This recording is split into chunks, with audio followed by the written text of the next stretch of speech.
Hello and welcome to another episode of Just Jets, episode number 187. What is going on? I am Matt O'Leary, going to be hanging out, talking some New York Jets football with you as I go through the biggest things going on in Jets land right now. Number one, we will get through the New York Jets and Dallas Cowboys final fallout from that before we look ahead and get into what I am calling a must-win game against the New England Patriots. It is a legacy game for Zach Wilson, and your voicemails to close out the show. We have a ton of voicemails, and just wanted to let you know that before we, some housekeeping things before we really get into it. Now that the season's back, get a lot more calls, which is fantastic. I love that. It makes the show longer and more interactive, which is always a great thing. But if you call in between like Wednesday and Saturday, the call is already old by the time that the next week is going ahead. Like, it's like, hey, I'm looking forward to this, and this happening in the game. And then the game happens and it's already old. So I can't play the ones previous of the game happening. So anything that is after the game up until when I'm recording on Tuesday, late afternoon, early evening, will be included in the program. So just wanted to let everyone know that in case you're wondering, like, hey, how come I didn't hear my call? Well, number one, we had a lot this week, and also trying to change it up. And also number two is if you called in before the Cowboys game, then that one won't be featured. Only things from after the game onward.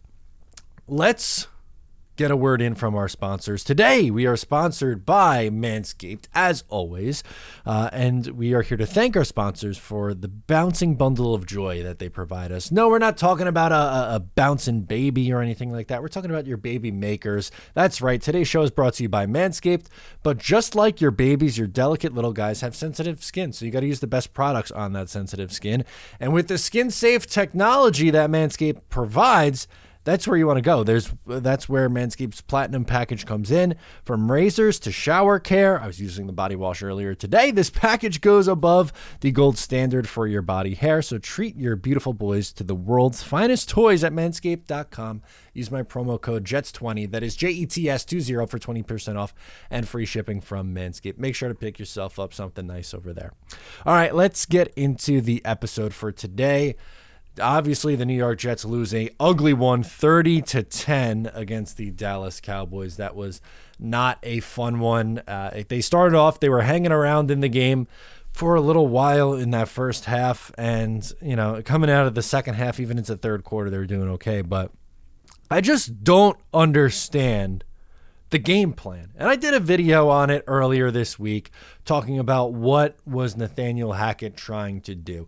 Because I get it, like they are limited at the quarterback position with Zach Wilson in there, and they have to do things differently. Like obviously there's going to be a change from going from Aaron Rodgers over to moving over to Zach Wilson. I'm not saying that there's not going to be a change, but he did not make Zach Wilson or this offense's life any easier in this game. I retweeted Dylan Terryman, who covers the New York Jets. He's a writer and co-host for Jet Nation Live.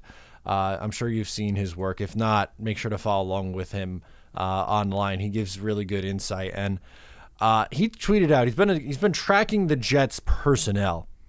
And against the Buffalo Bills, they ran 11 personnel, which is 3 wide receivers on the field, which is pretty standard for today's NFL. But after the Aaron Rodgers injury, they changed things. They used 11 personnel 38.8% of the time. So that means they had 2 tight ends on the field, 3 tight ends, fullback on the field, significantly more. In fact, in week 1, I could give you the exact numbers against the Bills. It was 12 personnel was 22.2%.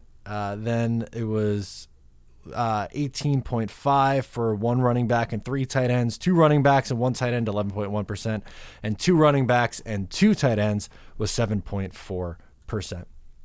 In this game against the Dallas Cowboys, as the offensive line is getting beaten over and over and over and over and over again, Nathaniel Hackett doubles it. 74.6% of plays were used in 11 personnel.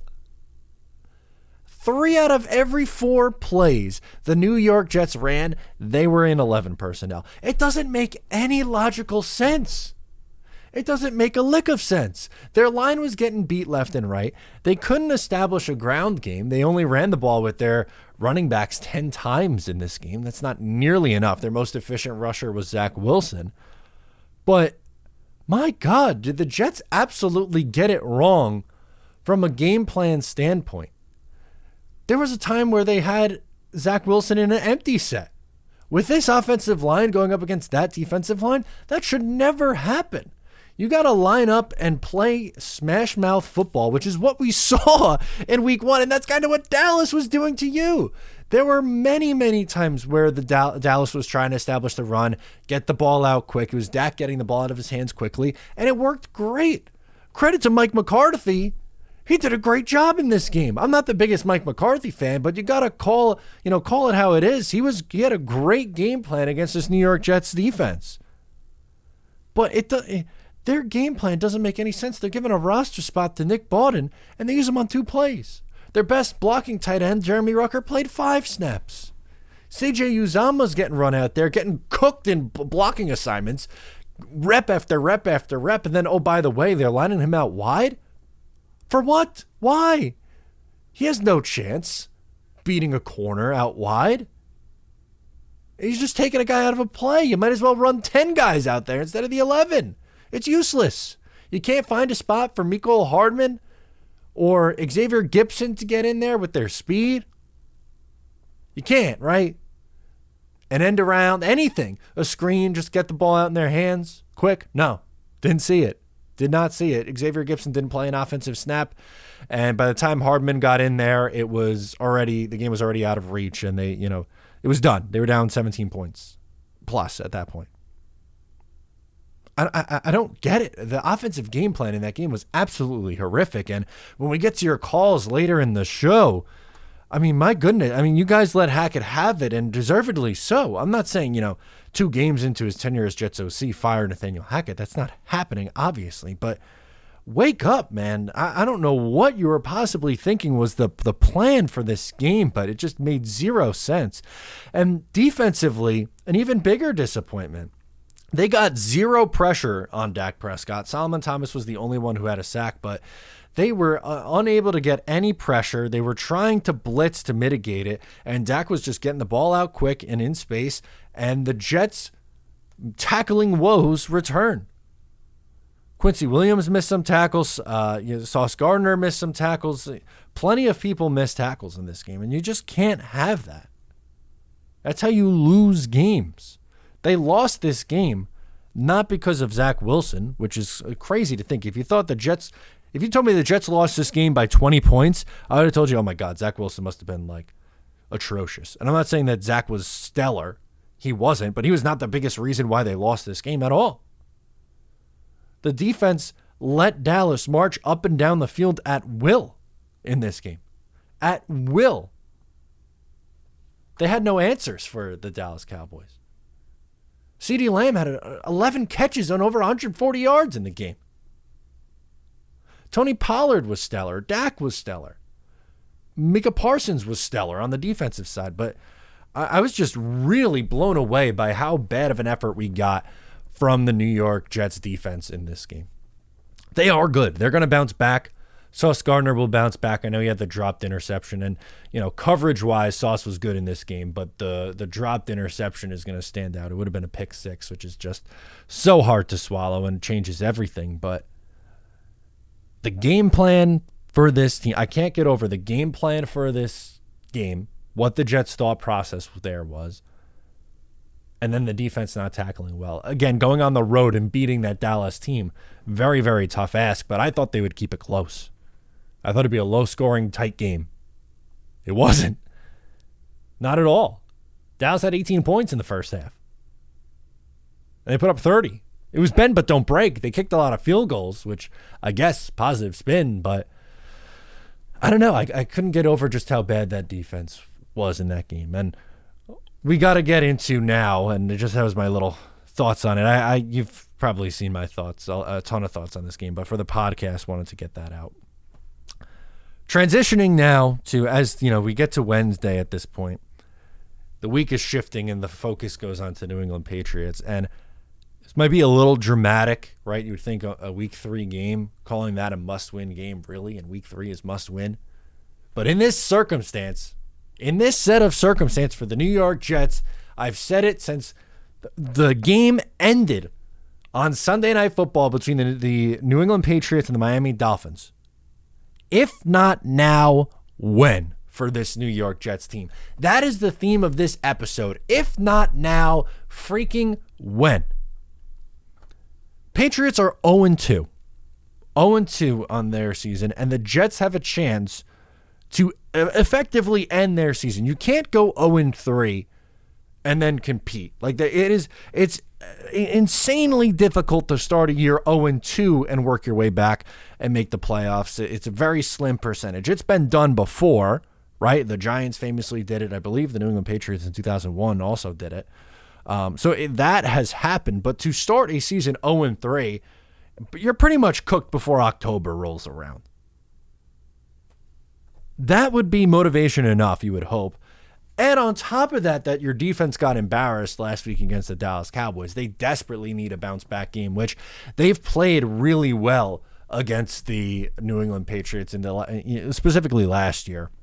Gave up 22 points in the first outing, but Zach Wilson turned the ball over 3 times. More on Zach Wilson against this New England Patriots defense, coming up here. But I just can't think of a better time for storylines to line up for this to finally be the time where they beat the Patriots, end their season, and win against this team for the first time since December of 2015. Over the last 7 years. 7 years is a long, long, long time. The Jets are 0-14 against this New England Patriots team. 0-14. Disgusting. And is a lot of that when they were great with Tom Brady? Yeah, of course. But there were examples of the Jets beating a great Tom Brady-led team. In 2009, they did it in the regular season. In 2010, they did it as well in the regular season. And then in the playoffs in 2015, they did it. In 2006, they did it. In 2008, the Patriots were still good, but not with Tom Brady as he was hurt, obviously. They did it. There have been examples of the Jets beating this New England team, but this is not the same New England Patriots of old now. This is year 4 of them not being the same New England Patriots of old. You had 2020, the COVID year with Cam Newton. They were a bad football team, and the Jets lost to them twice. The Jets were also a horrific team, so even if you want to throw that one out the window, fine. In 2021, they were not even close to being in either of those games. The first one, the home opener, Zach Wilson implodes, no touchdowns, 4 picks. Games, you blink and the game was over at that point. I was sunburned in the upper tank of MetLife Stadium for that game. That stunk. And then last year in particular, again, Patriots not any good last year, and the 2 games that you lost could not have been any more frustrating for this team. Like, that was the first loss was the turning point of the season. That JFM roughing the passer call that negated a pick 6 that would have essentially put that game on ice was the turning point of the season. That was the 3-pick performance, and still somehow they were in that. It was a 22-17 game. The Jets still almost won that game with Zach Wilson completely imploding in the second half of that football game.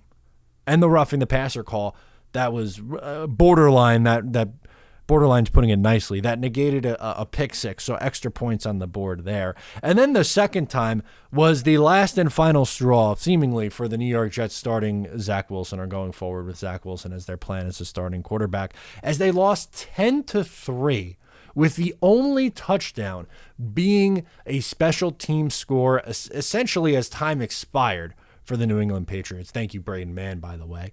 But that defense was stellar, again, like they were all last season, against New England Patriots. And the Jets offense, all they needed to do was give you something.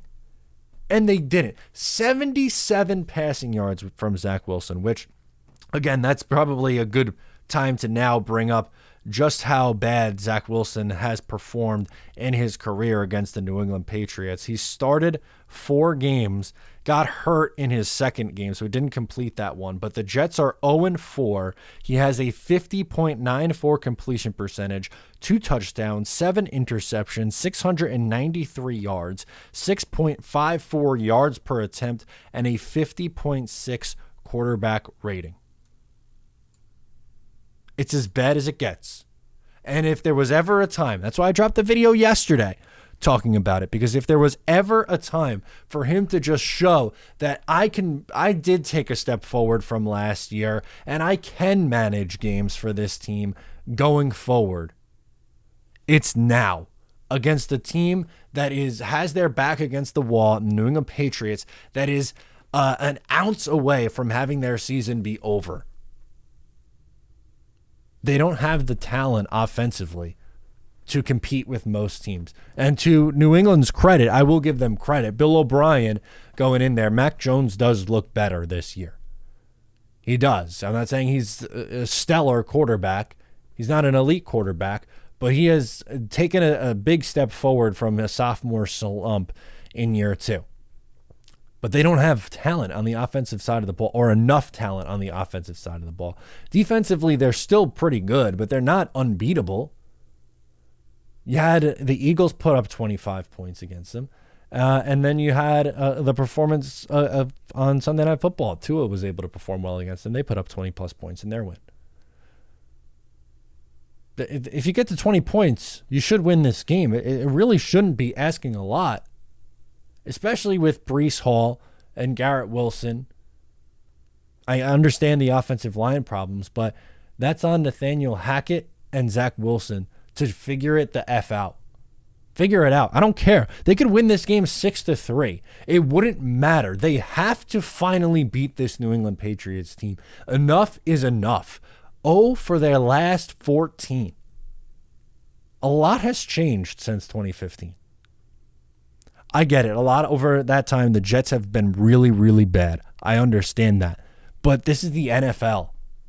A league of parity. A league of where week to week there are upsets. Every single freaking week there are teams that are not supposed to win, not supposed to have a shot, that go in and win games.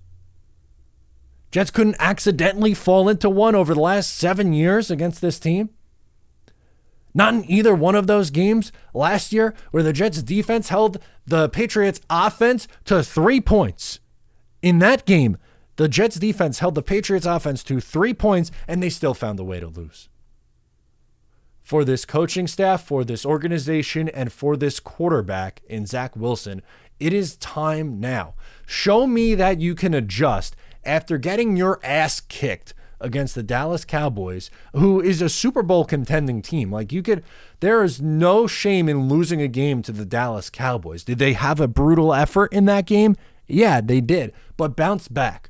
Don't let it spiral out of control. If you come back home now to your own building and put up another egg against this team that has beaten you down every single gosh darn year for the last 7 years specifically, and really for 25, almost 25 years since 2001. Enough is enough. It has to end now. This game has a must-win stamp on it. If they don't, if a week from now we were talking about how Zach Wilson imploded again, the defense wasn't good, then there will be some serious questions about this coaching staff, because that's a disgrace. That would be an absolute disgrace. You have to come out here and find a way to win this game. Enough is enough. Let's get into your voicemails. We will go out to Max calling in from Homedale, New Jersey to start us off, and he wants to recap the Cowboys game, give his thoughts about how the Jets played down in Dallas. Hi, this is Max from Homedale, New Jersey, and here's the thoughts on the game. Defense played really bad. They allowed 30 points on the Cowboys. Zach Wilson, he was decent, but a decent game for Zach Wilson is still bad. I mean, he did prove the small ball, but the short pass down the field. But still, Zach Wilson is not a very good quarterback. And with Aaron Rodgers with a torn Achilles injury, we should probably try to get either Jacoby Brissett or Gardner Minshew we should try to get a surplus of quarterbacks that can win us games. I just don't think, even though Zach played decent, I don't think he can win games. What's your thoughts on this? And go, Jeff. Yeah, I really can't believe the game plan that they had in it, and to me the defense stood out significantly more. Thank you, Max, for the call. But I don't know how Robert Saleh can pretty much say that we're good with our quarterback room, even if you want to go forward rather with Zach Wilson for now. Again, for now, subject to change. I don't think you should write in stone that Zach Wilson's going to start the remaining now 15 games. If he plays better, sure, okay, continue to run him out there and start. But Tim Boyle now as essentially your QB2 is not good. Gardner Minshew had to come in relief of Anthony Richardson, and with the concussion issue, I don't know if he is going to come out now. As for Jacoby Brissett, I mean, Sam Howell has looked really good through the first 2 games, so maybe they feel comfortable moving on from him. Jacoby Brissett's one that I think makes a ton of sense. Colt McCoy, maybe. I don't love Carson Wentz. I really don't. Jameis, I don't love Jameis either, but they need to get another veteran quarterback in here. Not even if it's just saying okay, trade for a vet and have him start immediately. You have to have him start practicing and learning the scheme so that if you do eventually have to make a change, because also something to point out, in Zach Wilson's first 2 years in the league, he's gotten hurt. So you might have to go to your backup quarterback. You may have to. Due to injury, not due to bad performance, but due to injury. And do you want to watch the Tim Boyle show? I don't. I've seen the Tim Boyle show. I'm all set with the Tim Boyle show, in fact. You got to bring in somebody. Again, just someone who could even come in and be a backup at this point. I absolutely do not trust Tim Boyle to be this team's backup and be one snap away from having Tim Boyle have to lead you the rest of the season. That would be horrific. And then that would happen, right? If Zach Wilson, God forbid, gets hurt and they have to go to Tim Boyle, who the one guy that they would sign off the street? It would be Joe F. and Flacco. They'd bring in Joe Flacco at that point, and then eventually in 2023, we'll find a game at the end of the year where Joe Flacco is starting games, where he'd rather be somewhere down on the Jersey Shore, doing literally anything else. That's what he looked like last year when they had to go back to Joe Flacco. He looked like he'd rather be just about anywhere else. And that would be what? How many years in a row now? 20, 21, 22, 23? That would be the 4th year in a row that Joe Flacco would have to come in. The year's going to be like 2035, and Joe Flacco's still going to find a way to get on this roster and get on the field. It's insane. Let's go to Billy Bilstein up next. Billy Bill, what's going on? Hey, Matthew O'Leary. How's it going, sir? Billy Bilstein here. You can call me Bill. I don't know what to say after that game, but I will say that they obviously got very beat up at the safety position. Do you think that means they might activate Trey Dean? I think that there should be a good opportunity for him to help the team. Also, do you think that they should get Joe Tipman involved in the offense? It doesn't feel like the offensive line did a good job.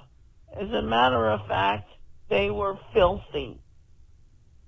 So do you think that we could see Joe Tipman and Trey Dean pump some life into this team against the New England Patriots?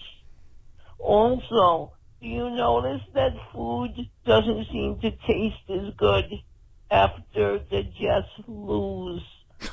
Thank you, Matthew O'Leary, for all that you do.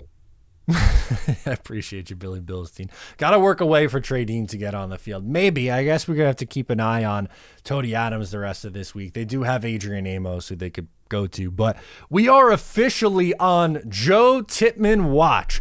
Whether it's at center to replace a Connor McGovern who may have had his worst game as a New York Jet this past week, horrific, or if it's to come in and play for Laken Tomlinson, something's got to give soon. This is probably the last go, or at least should be the last go, with this starting 5 offensive line. I'm even questioning giving them a third opportunity, but they didn't really get a ton of chances to play together in the preseason and in training camp because of the injuries with Dwayne Brown. He comes back slowly. He looks bad through the first 2 games. Laken Tomlinson's been bad for his entire Jets tenure.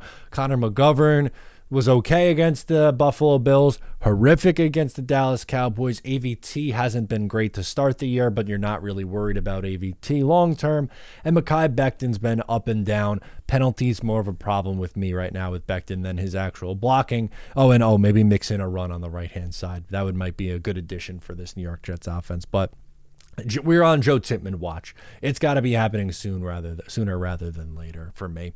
Let's go to DG next, who wants to talk about offensive creativity and the lack thereof. Hi, Matt. DG from Long Island again. I know I called you after I listened to Wednesday's show, but Sunday night, and I just can't stop thinking that the Hackett, Zach Williams, Zach Wilson offense looks a lot like the LaFleur Zach Williams offense. Zach Wilson offense. It's not a lot of, creativity, maybe is the word. Not a lot of consistency. 4 touches for Hall. How about running behind Becton? How about, doing something to prevent them from loading the box? How about an empty backfield workout? I mean, it just looks like more of the same. Maybe it's Wilson. Maybe he's just limited and, can't challenge an empty, a loaded box. But very disappointing.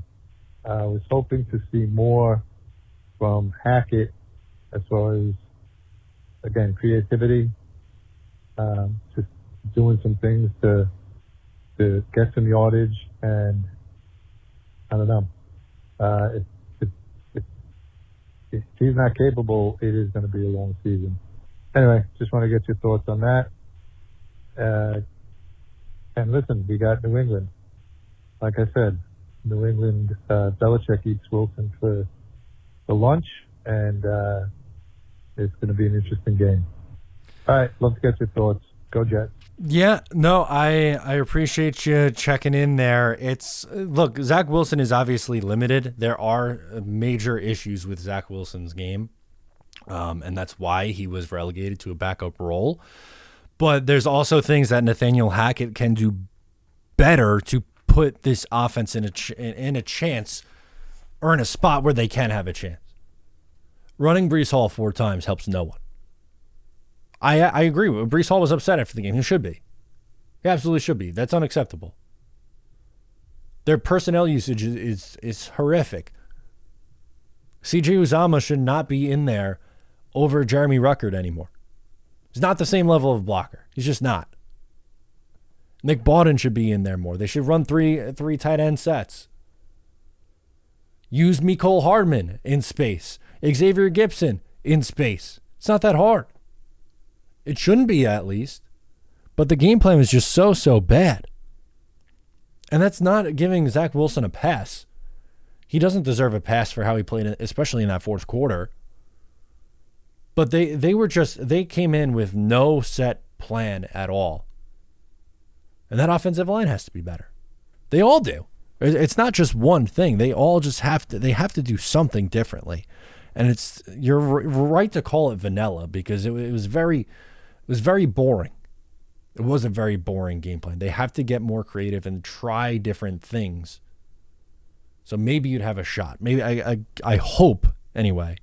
I hope that against a team that isn't probably the best defense in the league, the Dallas Cowboys, I think, have shown through 2 weeks that they are the best defense in the league, that you have somewhat of a pulse offensively.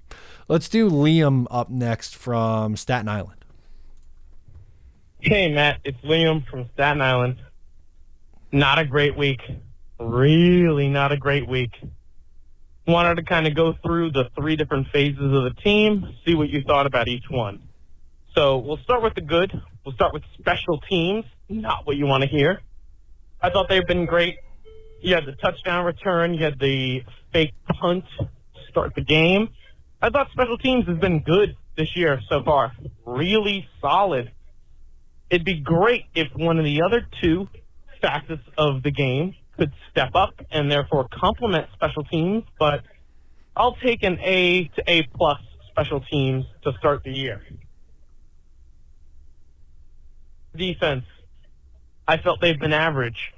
They haven't been top 3, top 5, top 10, maybe top half of the league, but average.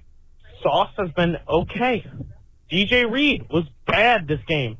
He was responsible for covering CeeDee Lamb, gave up 100 yards on 7 for 7 receptions in the first half. Bad. Bad start. No interceptions. Sauce dropping what would have been a game-leading pick 6. And the zone coverage was just weak. I mean, the amount of times I saw us drop into zone coverage and give up 8 to 15 yards. Like it was nothing. Like that's okay. Constant. 2 weak zones. And when we played man, Jesus Christ, could they burn us heavy. If they ran the ball, they were going outside for 20 to 30 yards. And if they made a good connection, that's a 20 to 50-yard pass, depending on, many circumstances, but ridiculous. Now we'll move on to the worst part of the New York Jets offense, which, minus Aaron Rodgers, makes sense. The offense. At first, I thought we were all right. I thought, we just had to get into a rhythm, and we'll be all right from there. Didn't happen. The O-line is terrible. Zach Wilson is scared for his life. I thought at parts he was just bad.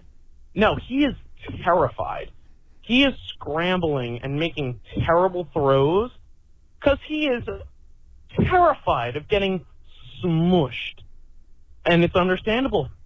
He has a terrible line in front of him, and he knows it.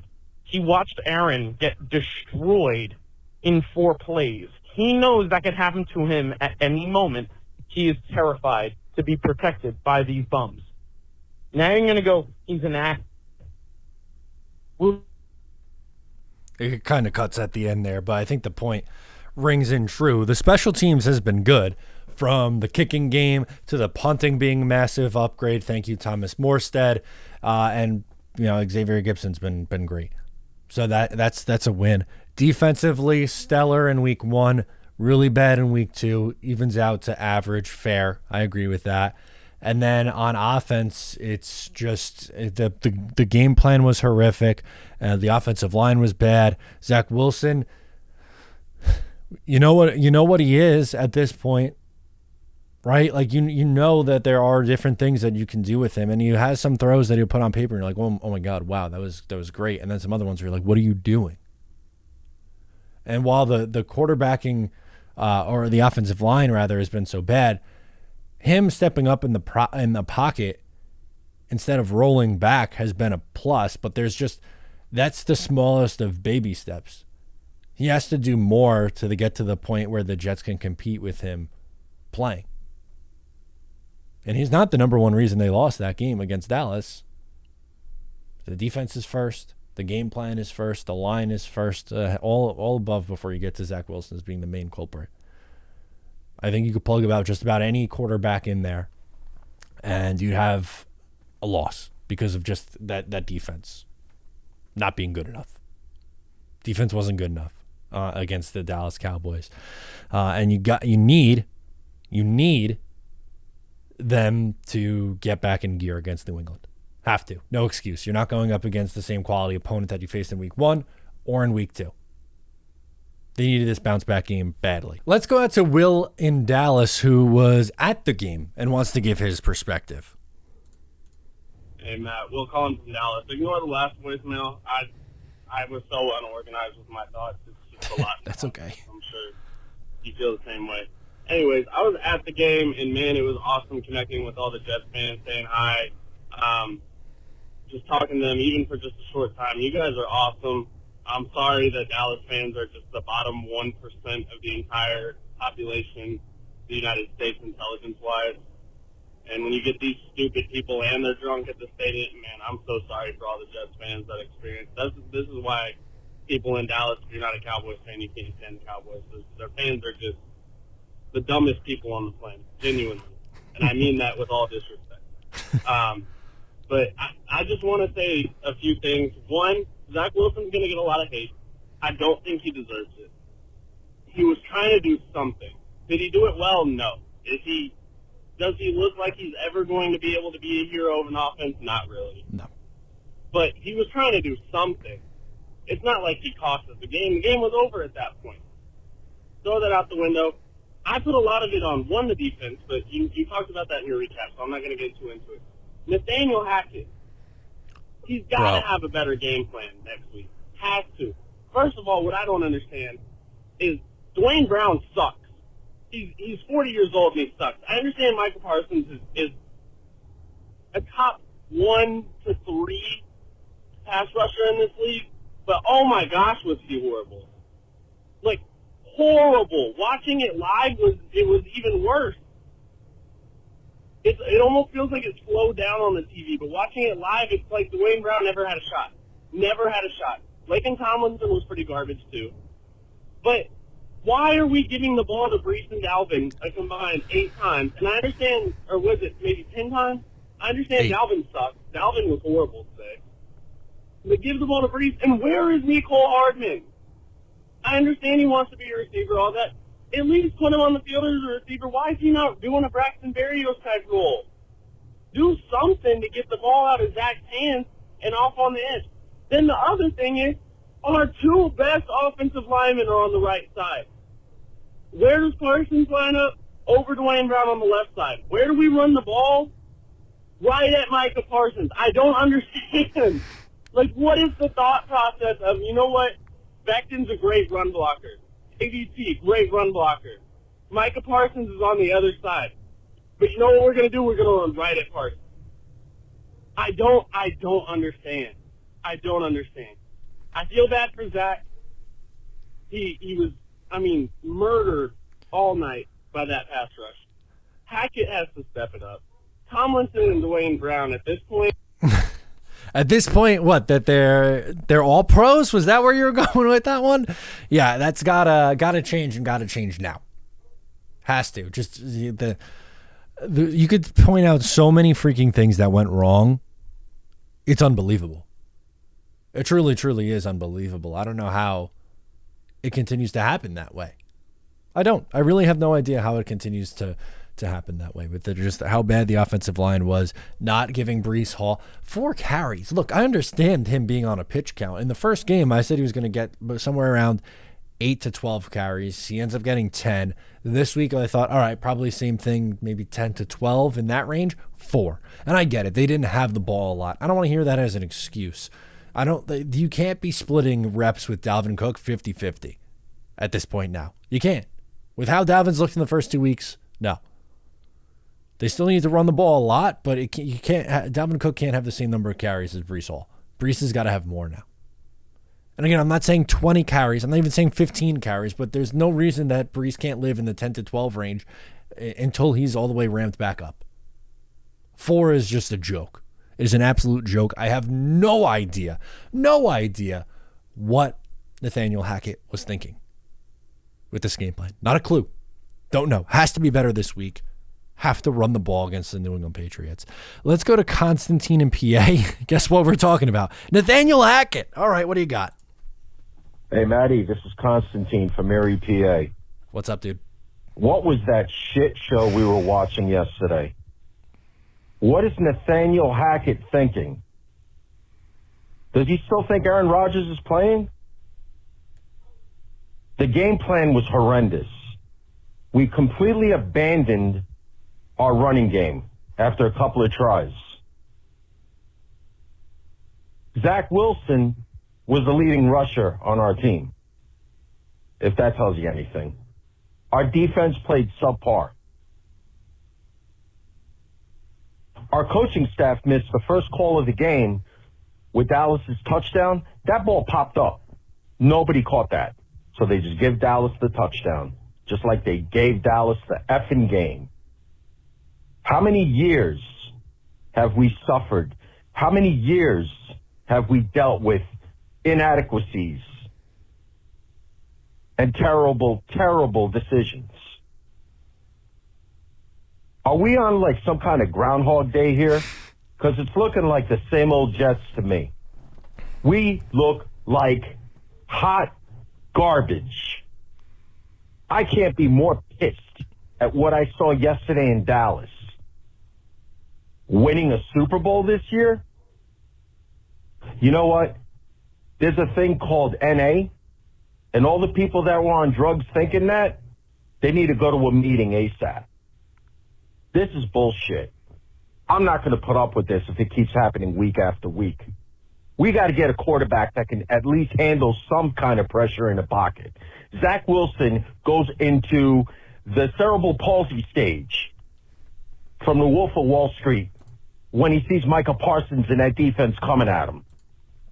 It's pathetic. How are we supposed to compete with the likes of Miami and Buffalo, which showed great improvement? Again, Miami, 2-0. Buffalo showed great improvement yesterday over the Raiders.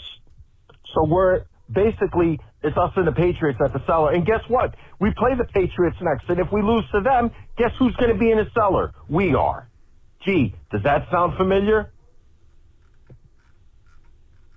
I don't know what's got to happen with Nathaniel Hackett, but he better wake the hell up. Aaron Rodgers ain't on the field. Get over it. Zach Wilson, you can't work with. We got to get a veteran quarterback that can at least read a defense and make a couple of plays. Yeah, he made one pass to Garrett Wilson. Oh, whoop-de-doo. It was a quick slant, and Garrett Wilson's got the breakaway speed.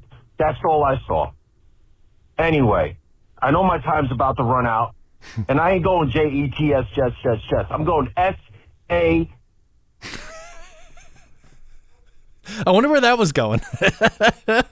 Thank you for your passion, Constantine. Here's some numbers for you with Zach Wilson under pressure, where this is just unacceptable. 2 of 13 passing when pressured, after going 1 and 5. So he's 3 of 18 under pressure.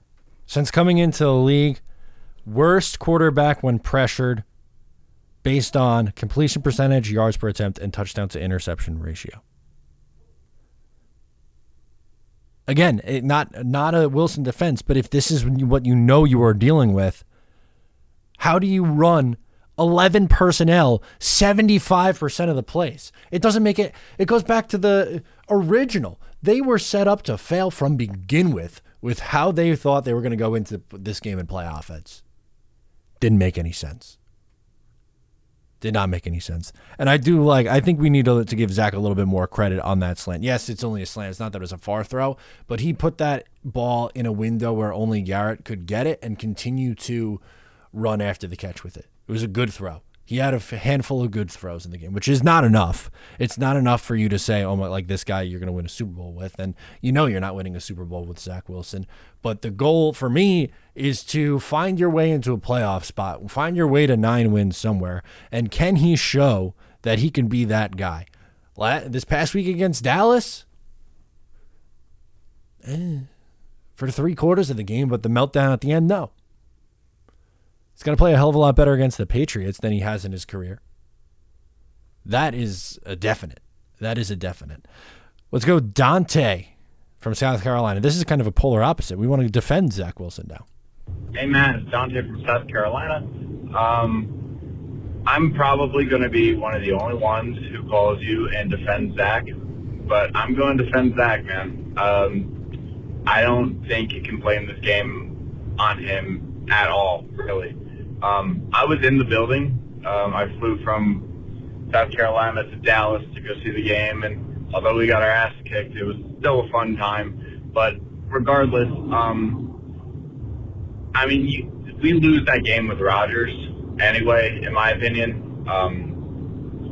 I think Zach showed so much improvement in the first three quarters before the team kind of got desperate and just let them sling it kind of recklessly.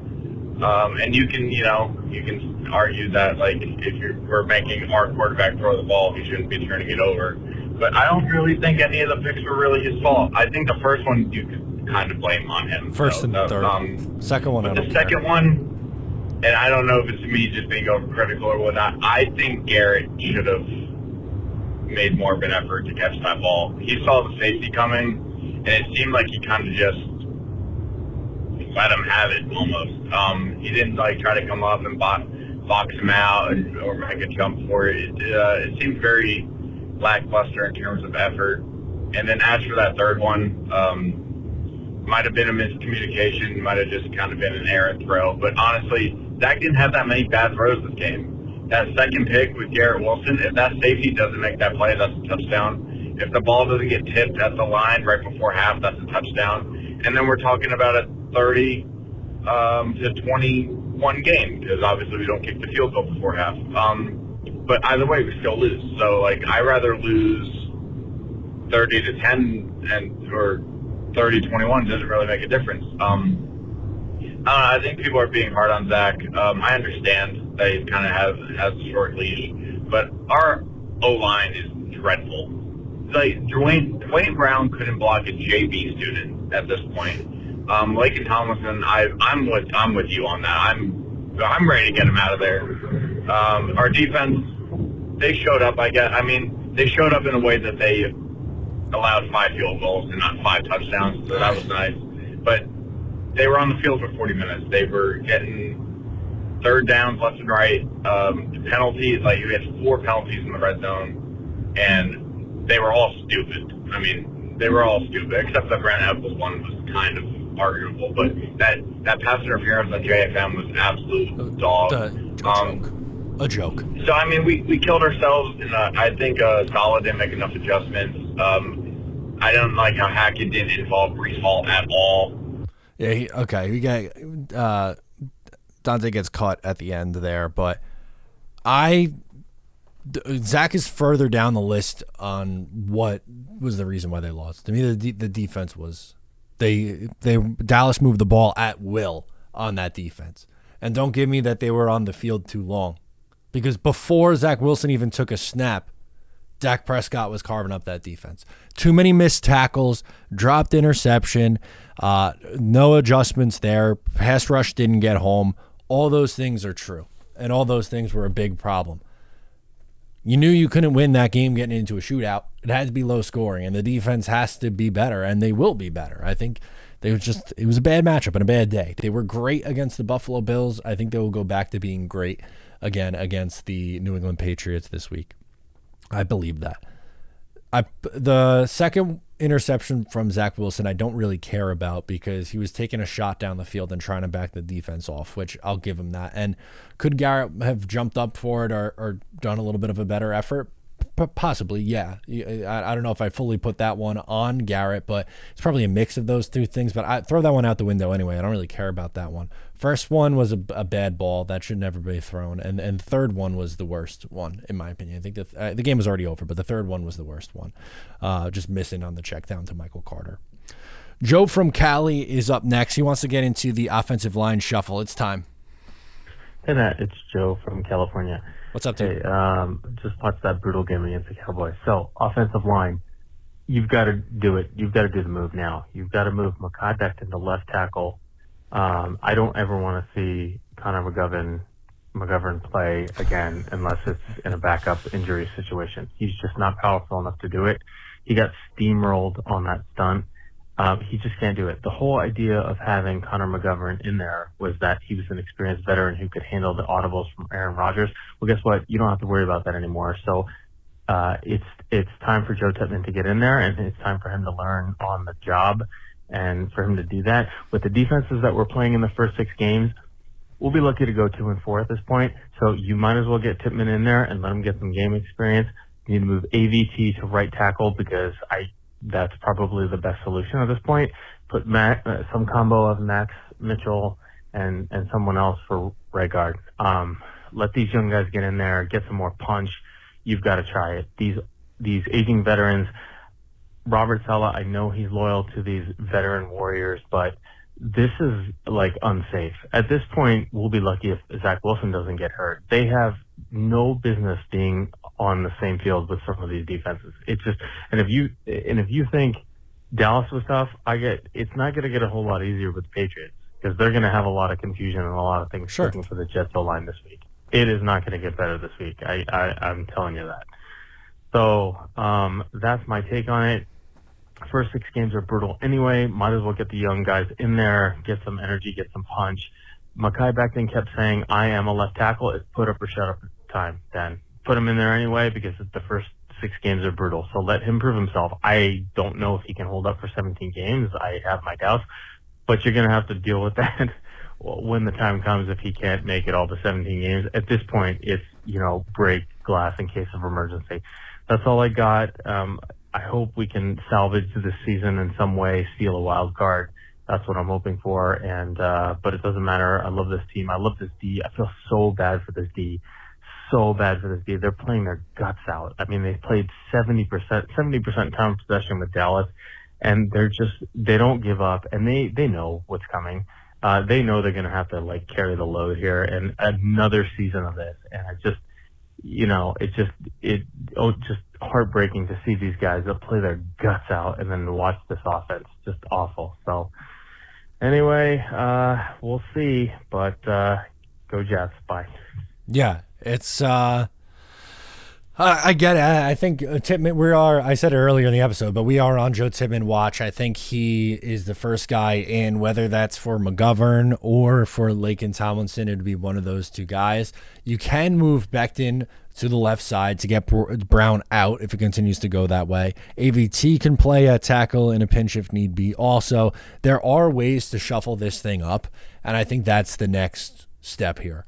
I'd be surprised if they made the shuffle this quickly, going into week 3. I'm ready for it. I think it's only a matter of time before it happens. But it's getting late for Dwayne Brown, Lakin Tomlinson, Connor McGovern.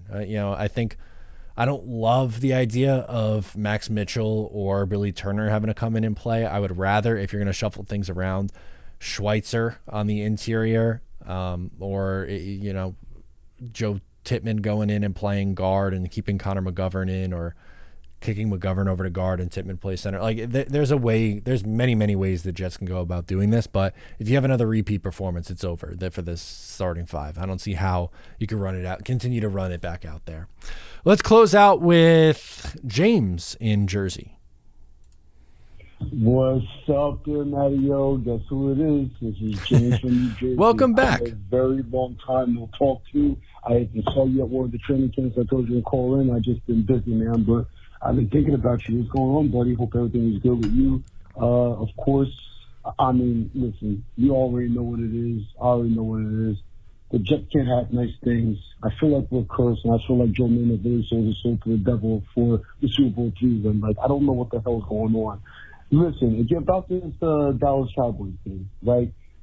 Michael Parsons had a freaking field day against us. And I know there's been conundrums about Zach Wilson being Zach Wilson from 2022, and we can argue that case. But personally, whether Zach Wilson's a problem or not, whether we need to get a new quarterback or not, I think we need to first start off by really addressing this offensive line.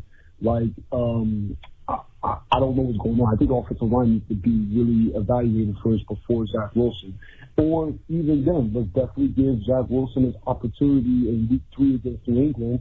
See if Bill Belichick can again dissect Zach Wilson again before we really consider it. But regardless, before Zach Wilson needs to be considered finding a quarterback, let's freaking find let's get this offensive line evaluated, because obviously it's been an issue. And as Rob Saleh said on Hard Knocks, none of this freaking matters until the big boys up front changes who we are. Obviously, I gotta respect Dwayne Brown. Does not look like Dwayne Brown of old. Unfortunately, Aaron Rodgers got his Achilles blown out, whether it was Dwayne Brown's fault or not. But the offensive line gave too much pressure. Michael Parsons is good and the Cowboys is good. You gotta figure it out. But yeah, after Bill Belichick, depending how Zach Wilson plays against him in his defense, then we have to put Vertillo on the quarterback. But for now, I think the major red alert is offensive line. So hopefully we beef it up soon, and we're going to figure it out, or we've got the offensive scheme. But anyway, man, I'm calling in. I'm thinking about you. Finally called in. I'll try to call weekly now, more frequently. But let's hopefully the season is not in shambles yet. It's only week 3 and it's still a long season. Go Jets, and I'll talk to you soon, dude. Thanks, buddy. Yeah, thank you so much, James. Good to hear from you. Doing well. As good as Jet fans can be right now. They have to bounce back in a big way against New England. Then the losing streak has to stop against New England, which is good because it came, with your call, it kind of comes full circle that, it needs to come to an end. And the best ways to do that is running the football, playing good defense, and being smart, which is something that the Jets did not do. They were not smart in that game against Dallas. They did not run the football, and they did not play good defense. It's gotta change. That's the identity of this team. And, they need Zach Wilson to be 2009-2010 Mark Sanchez. If he could do that, then the Jets can win this game and could probably find their way to a wild card spot because of the amount of talent on this team. But if you're getting meltdown performances after meltdown performances, then don't know what the plan will be at that point. And they'll lose that locker room pretty quickly. But the Jets are still confident in Zach Wilson. The offensive staff and the players are. Garrett Wilson spoke highly of Zach Wilson today, saying that, it wasn't on him. He was on his toes because of everything going on around him. And just hope that isn't the case on Sunday. This is going to do it for me in episode 187. Please make sure to subscribe wherever you get the show. Give a like, give a comment, review, whatever it is. I appreciate all the support as always. Once again, I'm Matt O'Leary, and I'll catch you next time.